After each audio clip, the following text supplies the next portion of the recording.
السلام عليكم ورحمة الله تعالى وبركاته تلاميذي الأعزاء. Dans cette séance, je vais vous présenter la leçon de la pression et la pression atmosphérique. Donc voilà des situations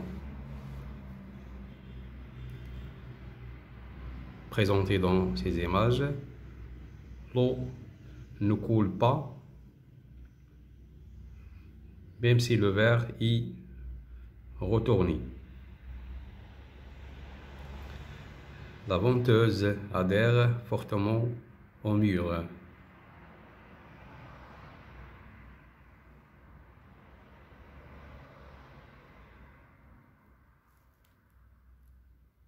Il est difficile de séparer les hémisphères de Magdebourg. La question qui se pose: comment explique-t-on ces phénomènes? Donc, les objectifs de la leçon, ce qu'il faut savoir, donc savoir la notion de pression et la notation de pression atmosphérique. Connaître les appareils de mesure de la pression, que ce soit la pression d'un gaz ou bien la pression atmosphérique. Être capable d'utiliser ces appareils pour mesurer la pression d'un gaz enfermé dans une enceinte et la pression atmosphérique. Savoir qu'un gaz est compressible et expansible, comme tous les gaz.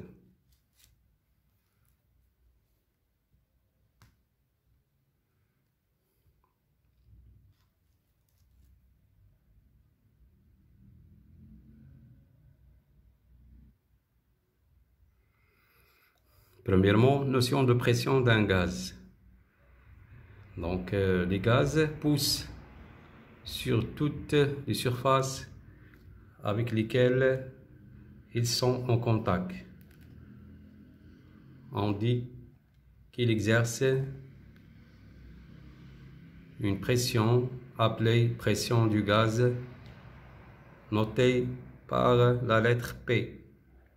Susceptibilité du gaz à compression et à expansion. Donc, le document 1 montre une quantité d'air emprisonnée dans une seringue.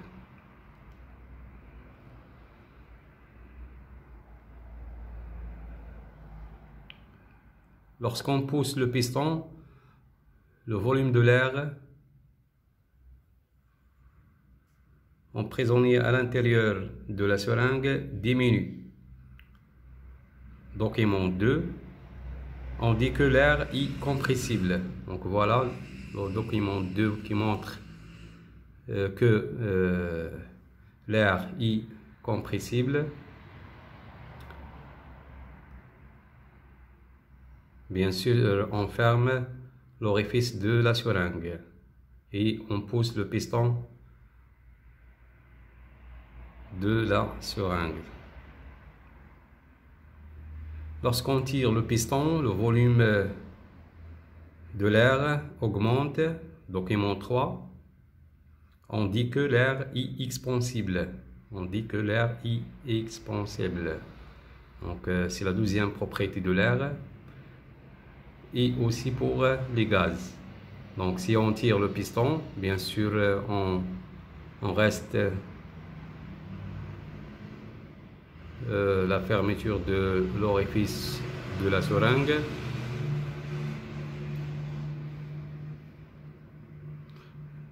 Dans ce cas-là, donc la masse de l'air ne change pas. Il faut faire attention. En général, tous les gaz comme l'air sont compressibles et expansibles. يعني هنا الغازات فهي مثلها مثل الهواء فهي قابلة للانضغاط والتوسع. Lorsque le volume d'un gaz diminue, Document 2, donc sa pression augmente. Et dans le cas contraire, document 3, elle diminue. Donc la pression diminue car le volume augmente. Donc, conclusion, le volume et la pression, ce sont deux grandeurs inversement proportionnelles. Donc, si le volume augmente, la pression diminue. Et si la pression, ou bien si le volume diminue, la pression augmente.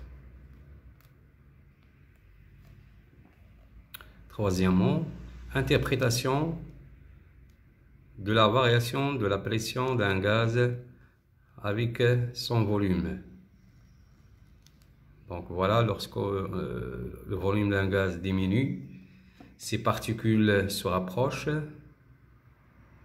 les unes des autres et sa pression augmente. Document 4 et 5.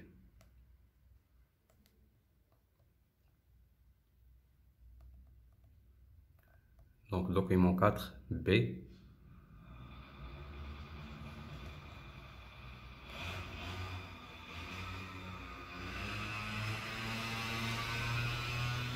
Donc voilà l'expérience.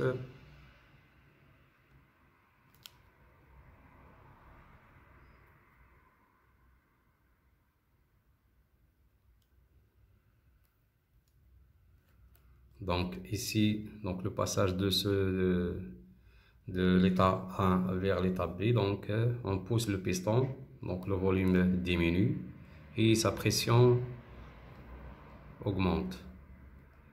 Lorsque le volume d'un gaz augmente, ses particules s'éloignent les unes des autres et sa pression diminue. Donc le document 4C. Donc voilà, document 4C. On tire le piston. Voilà, 4C.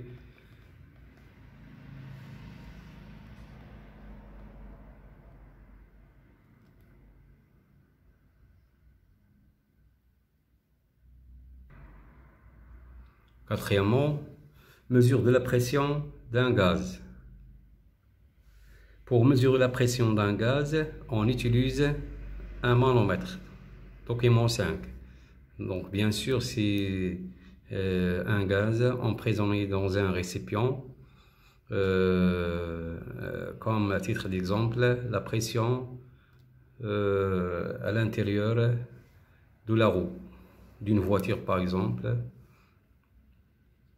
comme le montre l'image suivante.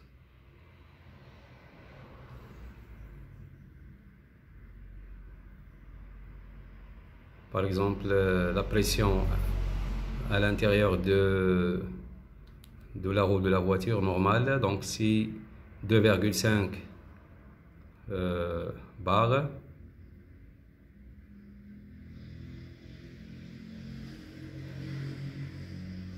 Donc toujours on contrôle la pression de la roue pour maintenir une pression toujours égale 2,5 à l'intérieur de la roue.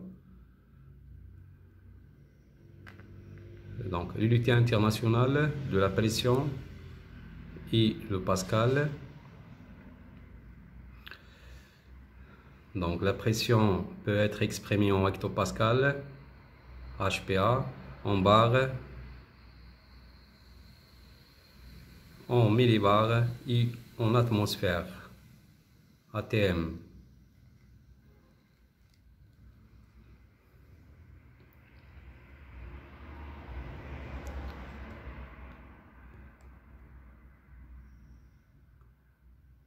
Avec 1 hectopascal égale 1000 pascal ou bien 100 pascal. 1 bar égale 100 000 pascal. 1 millibar égale 1 100 pascal, 1 atmosphère égale 1,013 bar.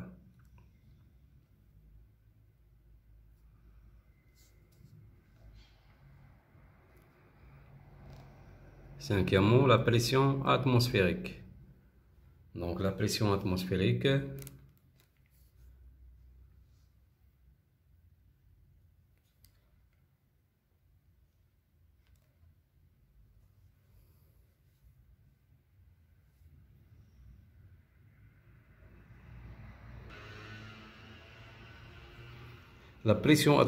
est la pression exercée par l'air de l'atmosphère. Donc voilà, dans le document 6, il y a venteuse,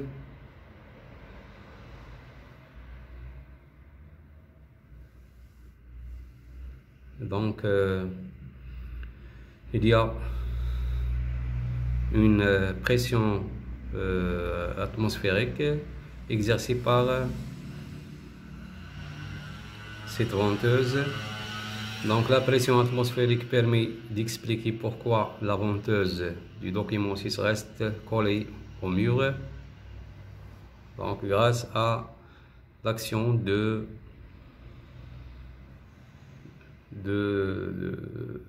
la pression atmosphérique. C'est-à-dire la pression à l'intérieur de la venteuse est inférieure à la pression atmosphérique. Donc on passe à la mesure de la pression atmosphérique. Donc pour mesurer la pression atmosphérique, on utilise le baromètre. Donc voilà, comme le montre le document 7. C'est un baromètre à aiguille métallique. Il y a aussi d'autres baromètres. Il y a aussi un baromètre à mercure de hauteur 76 cm Hg. Donc cette valeur correspond à la pression atmosphérique au niveau de la surface de la mer.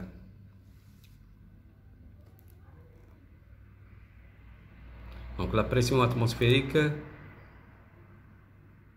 varie avec l'altitude et la température. Donc si on monte ou bien si on est loin de la surface de la Terre, donc la pression diminue.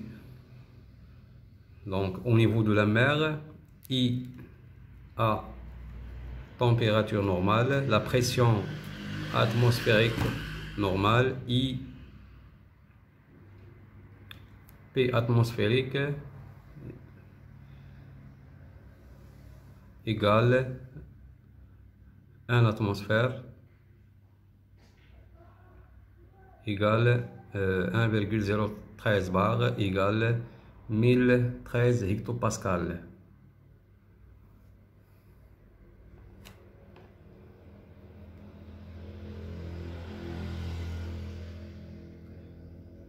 Égale aussi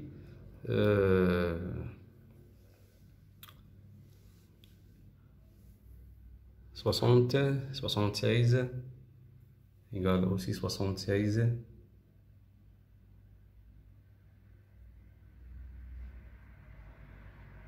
centimètres Hg égale aussi 760 millimètres Hg. Donc ça c'est cette valeur trouvée par un baromètre de mercure. إذا نتمنى أنكم استفدتوا من هذا الدرس هذا، وأشكركم على انتباهكم، وإلى اللقاء في درس آخر إن شاء الله.